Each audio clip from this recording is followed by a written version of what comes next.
Simak video ini terlebih dahulu ya, agar tidak ada spam di antara kita. Mohon tonton dulu, setelah 3 menit baru klik like, lalu beri komentar, dan jangan lupa subscribe. Subscribe gratis kok.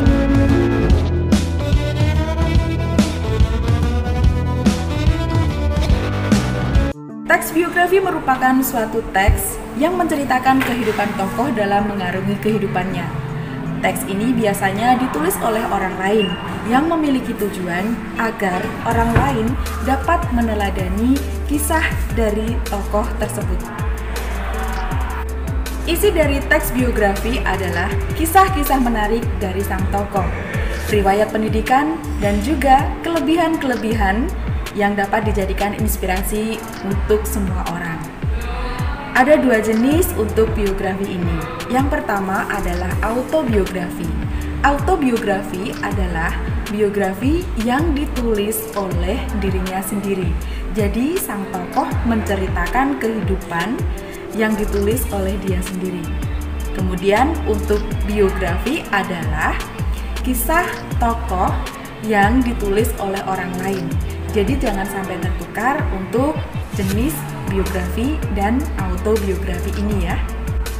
Struktur teks biografi terdiri dari 3. Yang pertama adalah orientasi, yang kedua adalah peristiwa penting, dan yang ketiga adalah reorientasi. Pada bagian orientasi menceritakan bagian awal yang terdiri dari pengenalan tokoh, menceritakan peristiwa yang akan diceritakan pada paragraf berikutnya. Selanjutnya, pada peristiwa penting. Pada tahap peristiwa penting ini diceritakan peristiwa-peristiwa yang dialami sang tokoh. Jadi, dalam penulisan peristiwa penting ini yang perlu diperhatikan adalah urutan secara kronologisnya. Pada bagian reorientasi biasanya menceritakan peristiwa atau komentar serta simpulan dari pernyataan yang telah diceritakan. Ciri-ciri teks biografi. Yang pertama, biasanya teks biografi menceritakan fakta. Yang kedua, biasanya teks biografi berbentuk cerita narasi. Dan yang ketiga, cerita biografi biasanya menceritakan peristiwa yang dapat dijadikan teladan untuk semua orang. Kaidah kebahasaan teks biografi yang pertama, menggunakan kata ganti orang ketiga tunggal. Misalnya, ia, dia, atau beliau. Yang kedua, banyak menggunakan kata kerja tindakan untuk menjelaskan peristiwa yang dialami sang tokoh. Yang ketiga, banyak menggunakan kata kerja pasif untuk menjelaskan peristiwa yang dialami tokoh. Dan yang keempat adalah banyak menggunakan kata sifat untuk menjelaskan sifat sang tokoh. Misalnya, rajin, ulet, pandai, tegas, pemberani, seperti itu.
kasih telah menyimak video ini sampai selesai. Kita berjumpa dalam video berikutnya. Sampai jumpa.